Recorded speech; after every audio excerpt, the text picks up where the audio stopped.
Originally, this was a low bank half mile. David Pearson won the first race on the high banks in the fall of 1969. Darrell's won here 12 times. Among active drivers, Rusty Wallace starting third, looking for his 10th Bristol win. DW, you better pay close attention. You better reach up there and pull those belts tight one more time. This is reality TV at its best. Right, and we're getting ready to come around here. Right now, the spotters are already telling the guy back there in the back, pick it up. Boogity, boogity, boogity. Let's go racing, boys.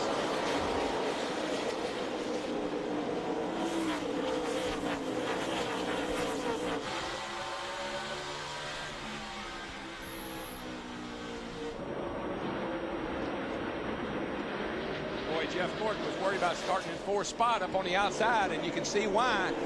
Already, Travis Quaffle. Casey Kane. Whoa, that was almost, that's that chain reaction thing. It isn't over yet. Here we go. Jason Leffler, an 11 car, hits the wall hard in turn 2. Caution will be out. Somebody got up on top of it. Yeah, Hermie Sadler. That wreck started 25 cars in front of Jason Leffler. Chain reaction, baby. That's just what happens. Somebody lets up, somebody doesn't. Casey Kane got loose going into turn 1.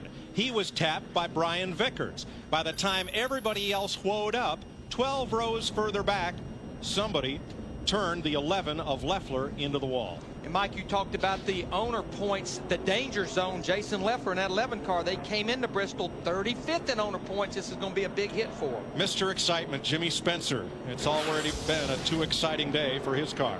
Watch the 9 car of Casey Kane. So here you go. They go down in the corner, and ooh, Tony gave him got a little nerf there. That got him up the hill loose, a lot of loose stuff up high. He had to check up, and what you don't see is back behind him. We'll see it here. Everybody starts, the spotters start hollering, car high, he's in trouble. Some guys are letting up, some guys aren't. Michael gets turned, Jimmy Spencer into the 11, and here comes nowhere for Hermie Sadler and a 66 to go. Look at him stack up here, and it ended up with Leffler.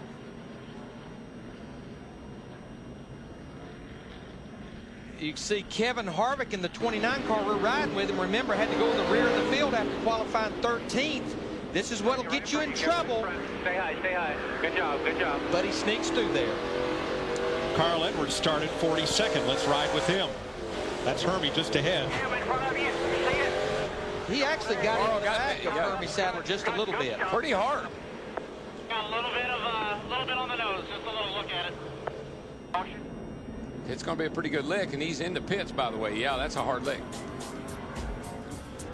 As Bobby Labonte has often said of Bristol, see the wreck, you be the wreck. Not hard to do here.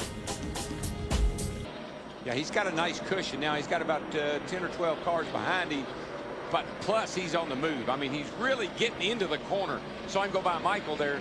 Car really gets down into both turns well.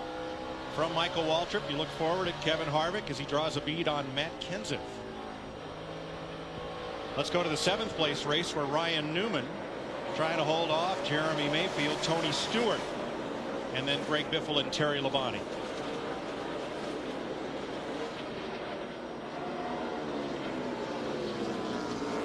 Nemechek in the wall hard with Casey Mears. Turn 1. Mears was having some kind of problem. Right there. And Kyle Busch has spun off the backstretch. Hit hard back there, too. Something was wrong with the 41 car. He'd been just falling back. I'm not sure what his problems were. Watch the 01 of Nemechek. Let's see what happened here. I think what's going to happen here is he got into Nemechek, spins Nemechek, and he cuts down the 5's right rear tire. And he doesn't know it until he gets over to turn 2. Casey Mears in the 41 just had nowhere to go. A lot of parts flying out from that 41 car, which we don't have soft walls down the front straightaway. On the inside, have them down the back on the inside, but not on the front. Then at turn 2, Kyle Busch loses control after that contact with Nemechek. But I believe you're right, DW. I believe he had a tire that was going down or cut down by the 01 car. Right. Casey Mears is okay. This is the 2nd week in a row that he has been tagged or gotten into it in the first 25 laps. This is so typical Bristol. You're going to wreck 8 or 10 cars in the first 25 or 30 laps. Then we'll go green, and we may go green forever. Mike, he just told crew chief Felipe Lopez the car is great. He's not even pushing it hard yet. He is running the identical setup to his teammate Kevin Harvick. They have an interesting testing philosophy. Harvick tests on the short tracks. Jeff Burton will test on the flat tracks like Loudon and Phoenix. Blaney will test on the 1.5 miles. All those drivers are specialized, are great on those racetracks. That way, they know that teammates will get great information. Interesting philosophy for the RCR cars. It sure is, playing to strength as we see Tony Stewart move past Jeff Green. I think what we're seeing also, you got Jeff Gordon right there running behind Blaney. You got Tony coming. You know, if I'm Rusty, I'd be wanting to get on by my brother here pretty soon. But you know, Darrell, we watched Mike Wallace in the 4 car. Remember, his team, this is their home track. They're from Abingdon, Virginia. He was really good in practice the other day on Friday. Oh, trouble down here. Qualifying run. Stanton Barrett has slammed the wall in turn 1, and caution is out. And Mike Wallace is smiling. He's back on the lead lap in the 4 car after that penalty. And he did it the hard way. He didn't get the free pass. Well, I think Rusty was being pretty kind to him. Now, under that last caution, did Mike stop and get tires? Did he have fresh tires on? That could have helped. That's a good chance. I'm not sure. He did pit, Mike, back on lap 23. So this will be the 3rd caution of the day. Watch the red number 92. Just loses it going down into turn 1. Good thing we got those soft walls. Man, they make a difference. That's a shame. Stanton Barrett had a great qualifying run. This is his first Nextel Cup start of the season. Not exactly what he was looking for. Ryan Newman in the 12 car. He runs 7. He says his car isn't tight. It's very tight. And I would have to say, it's going to change a bunch. We talked about it in the beginning of the show, Mike. The racetrack had no rubber on it when the green flag dropped. Now that we're 67 laps in, the racetrack is getting more to where it was on Friday in practice. Here, turn 1. Mike Bliss is in the wall with Kyle Busch. Man, that's the 2nd one for Kyle today, and it's the 4th caution of the afternoon. There's not a lot of sheet metal left to Kyle Busch's car, and there you see the damage to Mike Bliss. Kyle's car's got fluids running out of it. He's going straight to the garage. I think he's probably had about all he can take. But you know what, guys? I think this is the caution that those guys that pitted the last time were looking for, hoping that those top 15 or so cars will now make their first pit stop. Now under caution, everyone enters the pits from the turn 2 side, and we'll see if the pits open this time by. There's sheet metal out there on the racetrack in turn 2, and the flag's still waving. They're showing the pits has closed. They're running over each other trying to get in the garage. I'm going out. You coming in? Yeah. Excuse me. Yeah. Next. Oh, infield is definitely like 50 pounds in a 10-pound bag. Well, there are only 80 some cars in there. 86. And Carl Edwards is coming back for more. He needs experience. He needs to give him some more experience. When you come up onto the racetrack, Carl, go all the way up.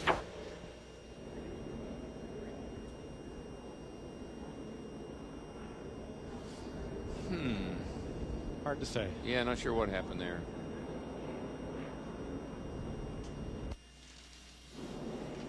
But this will be the first hard luck that Mike Bliss, the 0 car, has really had. Came into this race 13th in points, only 15 out of the top 10. I mean, Bliss was around by the time Kyle Busch got all that front end damage running into him, but what is not clear is what happened to Mike Bliss to turn him around. Exactly. I didn't ever see that. And he needs to get one of these laps back. He's trying real hard down here in the middle of 3 and 4 the hard way. Little bit of bump right there. He'll get one of them back. I would not have wanted the 24 behind me. I would have let him take off on the restart. So Gordon takes off, but he takes Kevin Harvick with him, and we have a new leader. Of course, Jeff Gordon right now would love to see another caution, because then he would only be 1 lap down. Remember, went 2 laps down, having a tire problem under green not that many laps ago. I think what you just saw with Jeff and Rusty is results of what has happened here in the past. race drivers never forget. No, he didn't want to take a chance on that 24, knocking him out right now with a car as good as his. We were talking about 2002. Watch this right here. I mean, this is the last lap. Comes down in the third turn, just like they did a second ago. Gave Rusty a little shot. Sent him up the hill. Gordon wins the race.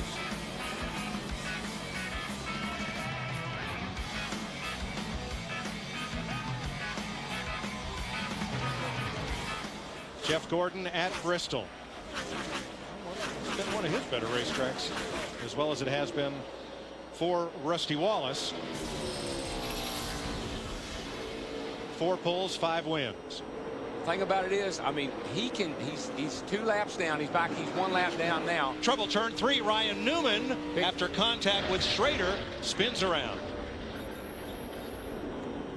And Jeff Gordon just got a lap back, and that was going to be my point. Now he gets up to the front of the restart line again, and next thing you know, he's back in the race. Ryan Newman, 12 car, just a so-so qualifying run on Friday, but he'd been struggling the entire race, DW. He ran a lot of race runs here, and then, of course, he didn't win the pole, so it's not a typical weekend for him. He went into turn 3 on the outside of Kenny Schrader. They may have made a little contact, and then Steve Newman spun up to the fence. And Mike, they made some pretty aggressive changes to that race car. As we said earlier, it was very, very tight. They had pulled a spring rubber out of the left rear. They'd made a wedge adjustment, air pressure adjustment. So yeah, Ryan Newman's been struggling in that 12 car here at Bristol. Looked like when they made contact, the left rear tire got cut down, because the left rear tire is torn up pretty badly. And there is no inner liner in the left side tires. Well, he entered the corner, Darrell. Let's see. It might have already been cut. Nah, I think he got cut right there. It's there. Yes. But you're right, DW. That's all they worked on Friday. He ran 161 laps in practice. Yes, you see him. Stay low, stay low. Caution is out. Right along with Carl Edwards. Carl's going to get him some laps in today. He said, you know, I'm not in the hunt, but I'm going to get me some laps. So he keep going like they're going. He's going to get him some positions, too. 151 laps complete. We're under caution again in the Food City 500.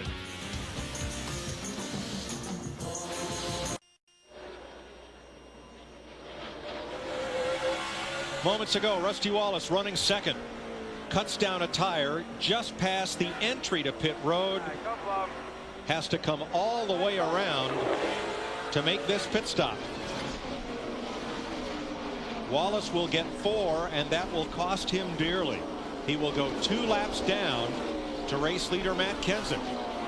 Then as he comes out on the track, Jeremy Mayfield cuts down a tire, cuts to the inside, and Jeff Green pounds the wall in turn 1, bringing out the caution. Actually, Mayfield's problem is a battery problem, but Jeff Green got up and into the wall, and we're under caution. I think what happened to Jeff Green, I think he had a tire issue. He just was not as lucky as those other guys. Yeah, it looked like the right front was knocked down. Good qualifying run for Jeff Green on Friday, and there you see the battery change going on the 19 car. And remember, he was one of the cars on the last caution that took 2 tires. The mistake I made, I said his crew chief was Kenny Francis. It's actually Slugger Labby. Kenny was his crew chief last year. Well, it was a hard hit for Jeff Green against the safer barrier in turn 1, and put us under caution for the 8th time today.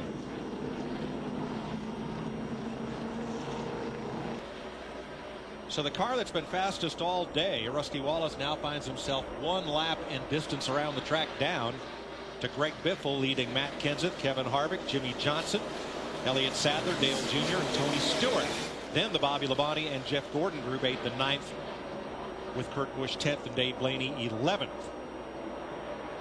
But still a long way to go. Everybody back on fresh tires. It was a lengthy caution because they brought out the blowers. Well, Ricky Rudd in the 21 got to the back of Matt Kenseth in the 17. We have caution on the racetrack. Lock her down. So Rusty Wallace will get one of those laps back. Ricky up there fighting to try to stay the first car lap down. Matt Kenseth in the 17 was running in second. Boy, and Matt's going to, he better get that thing cranked up, get it going. Yeah, because here comes Greg Biffle, the leader. Of course, the field is frozen. As long as he can get going back to maintaining caution lap speed. Now, this is the kind of thing that's happened to Matt Kenseth this year that it never has happened before. Normally, he's kind of like he's the luckiest guy out there, but he hadn't been this year. This was going off into turn 1. Matt goes up the hill just a little bit. Ricky just gets in the throttle and just gets in the back of him. Well, Ricky almost got about the top 4 there. Now, we heard one driver say earlier, and think of Ricky Rudd's position. Look in his mirror. There's Kevin Harvick. He does get against the back of Kenseth, but what happens if he lifts, Darrell, and he allows Kenseth to get straightened out? Kenseth doesn't spin out. Oh, yeah, but what happens to Rudd? I'm not sure about that. Nope. You're exactly right. It's just one thing leads to another. See, he's got a mirror full of that. Yeah. Kevin Harvick came very close to getting in the back of him. All right, fire up. Well, let's ride with Kevin Harvick through this. I think Ricky just gets back to the gas quite a bit quicker and Keep going, keep going, keep going. cause him to slow down was in the back of Matt.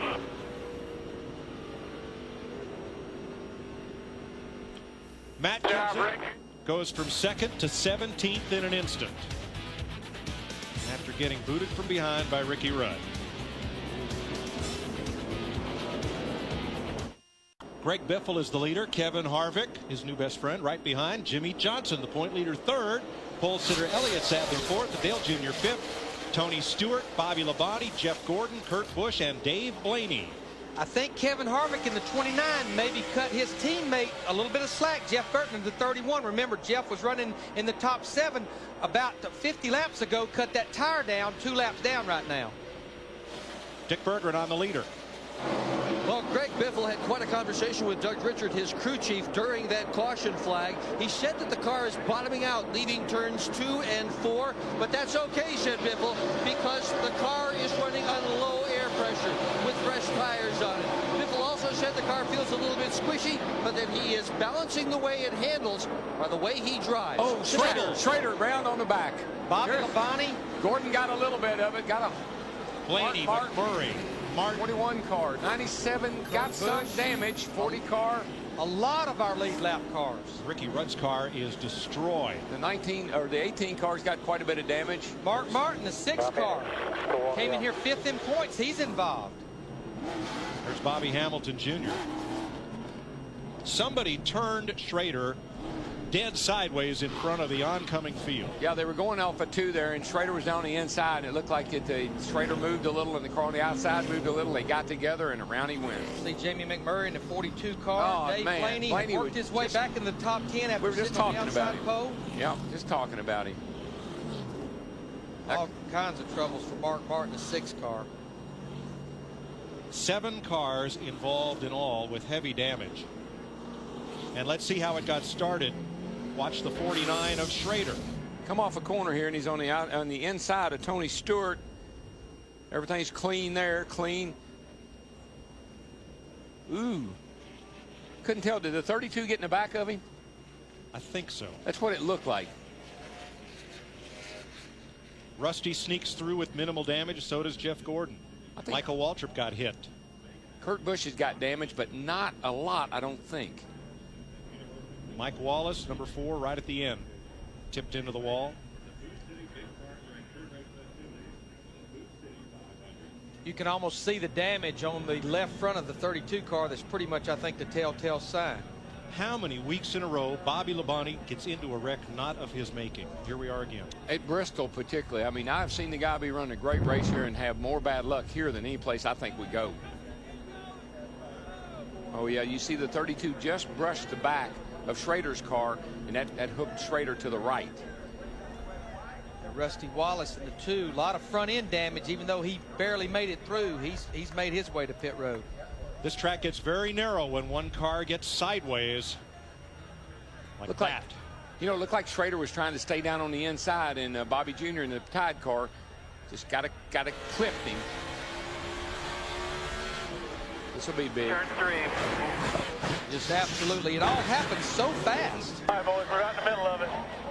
Probably busting the radiator. I think he got in the back of Rusty. Let's see here. Right, 97 only, outside. Spin. You heard Ricky Rudd just drilling. Clear. Crash in front of you. Backing down. Go low. Come on around. We got hit in the right rear a little bit, guys. Stay low, Mike. I'll take a look at it. We're not too bad. We're not too bad. We're in the door a little bit. 10th caution flag of the day. 11 cars pile up in turn 3 at Bristol.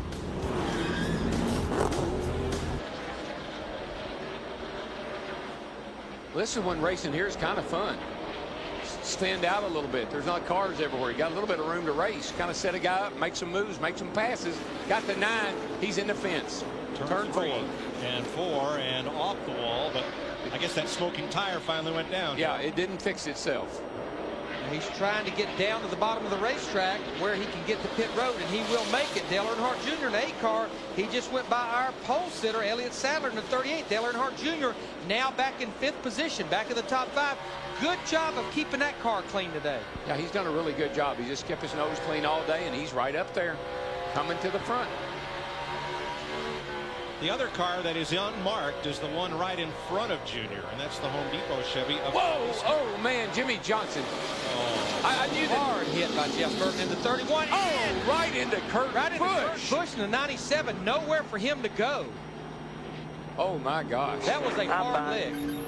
That was Jeff Burton saying he was fine. A head-on between Burton and Kurt Busch. Well, you see Busch is steering the car to a stop. That was a heavy lick. Yeah, I'm okay. I'm all right. Oh, boy, Yeah, listen to that. Listen to the so dejected. I was just going to mention the fact that he had gotten his car straightened out. He was in pretty good shape. Sitting there running in 6th spot. Well, his bid, Kurt Busch, has bid for 4 wins in a row in the spring race. It pretty much ends here on lap 361. And Jeff Burton, except for that cut tire, he had a very strong run going today, as have all the Childress cars. Burton was in harm's way. I mean, he was sitting up there, and when he got by our leader there, Biffle, he couldn't go, and so they all were trying to get back around him because he was a lap car. This kid, I'm telling you, that hurt. And that's the situation, Darrell, where that Hans device proves its worth. With a head-on like that, You got that right. Keeps that helmet and the head in it from moving too far forward. Jeff Burton, a longtime advocate of improved cockpit safety, and he and Kurt Busch are able to walk away. You see Jimmy Johnson, he gets down under Jeff Burton, and he just washes up into him. And this right here, just right up in front of, what a Nose lick. to nose. Now at that time, Busch is still traveling over 100 miles an hour. You heard the spotter tell me he's inside. Uh-oh, don't look. Oh. Goodness gracious. Buddy, I'm fine. Kurt went down there and hit the. Kurt knocked the heck out of the inside wall after he got into Burton. Darrell, you're running so fast around this racetrack. All it takes is just a little nudge to get you out of shape. Yeah, it does. We saw that with Bobby Jr. there a minute ago. Now watch Kurt. He continues on. Down the hill he goes. He thinks he's probably got control until he gets right here. Bam. Hits it again.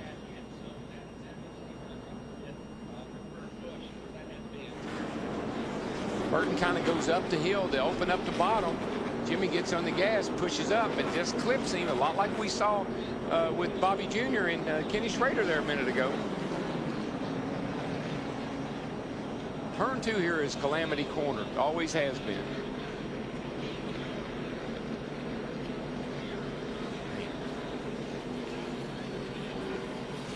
That's driver's side left right there, right in that left front corner. Thank safer barriers, thank improved cockpit safety devices like the Hans device, and thank good conditioning.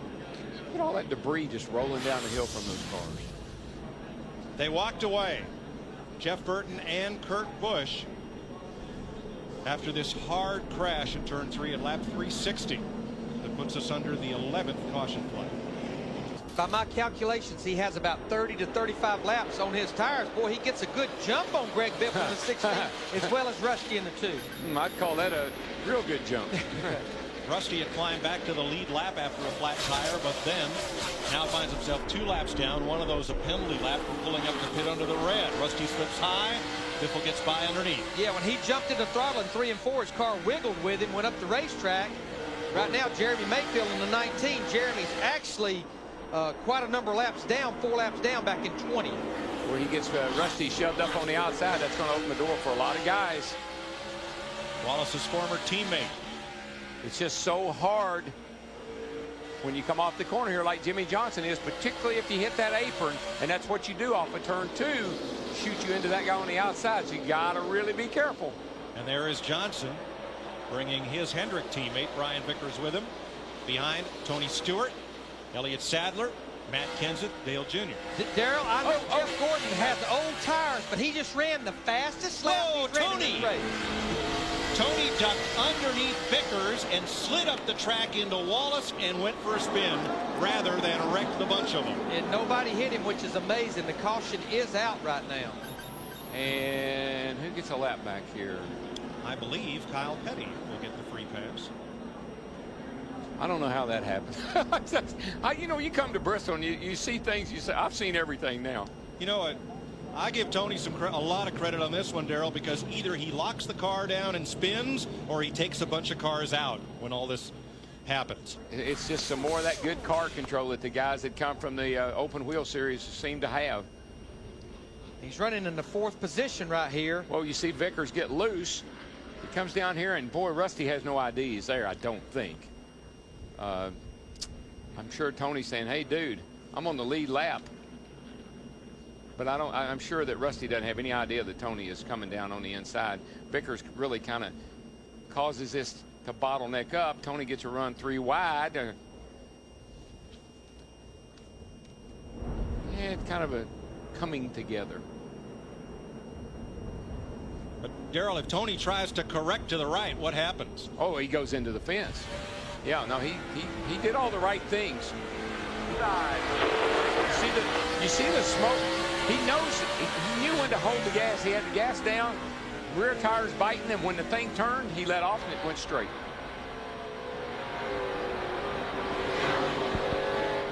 So the fortunate thing for him, nobody was so close that they didn't give him room to do that. Here's Matt. Tony Stewart expressing his verbal displeasure for Rusty Wallace being a lap down and causing that spin.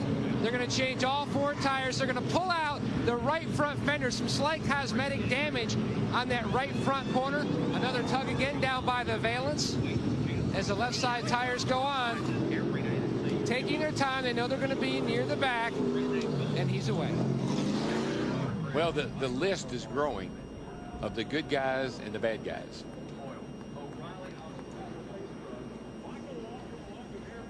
Here was the discussion between Richard and Biffle. Should have known better. I mean, we know better. 89 laps, come on. I mean, I should have come. Should have been my decision to come right there. Well, It's all right. You got a good, consistent car. Couple laps, they can run faster, and everything levels off. Here we go. you know, I like the way they're kind of sharing the blame. Biffle said I should have known, and Doug says he should have known, and now they've got a bunch of cars right behind. Michael just put Jimmy Johnson in the wall. Which is good news for Greg Biffle because they're really getting away from him right now. I think Michael cut a tire down in the process. I think you're right, DW. Now he's trying to get to the bottom of the racetrack, and the whole field's coming at him. Got a right rear flat, guys. Try to stay up there, Michael. The last car will be the 07. Stay right there. Stay right there. Here they come. And he will get to pit road cleanly. That could have been ugly. Side by side, Stewart and Junior. This is for 7th place. With all that going on with Jimmy Johnson, Greg Biffle was able to stretch it out for a second and a half, which he needs to. He has to. He's running the fastest lap times right now, but again, I think I would save a little something if he's planning on staying out there for this whole green flag run. Harvick gets past Sadler and draws a bead on Johnson. Johnson's up the hill. I believe that hurt his car a little bit over there coming off the turn 2 when he and Michael got together. I just think if Kevin Harvick can ever get up there, I think he has the car to beat now. And he's shown that about all day long. Maybe one car was stronger early. Nice rhythm, buddy. Nice rhythm. See, we can see what happened off the 2 over there. Again, it's one of those deals where going down off of 2, Michael squeezes Jimmy in the wall. That's got to knock the toe out on his car. Chad Knaus's reaction. And caution is out for debris. Jimmy Johnson better come to pit road and get his toe worked on if he got any chance. Got a fender rub. That's serious. 14th caution of the day at lap 426. 74 to go. And Kevin Harvick loves this caution flag because that's going to put him right on Greg Biffle's rear bumper, and Harvick has more fresh tires. Let's take a look at that right front suspension. Art, Shane, take a look in there, see if you guys can see what's going on. Let's go ahead and take, if we got time here, let's try to get the strings out there after we change 4 tires and fix the fender. We'll check this out after.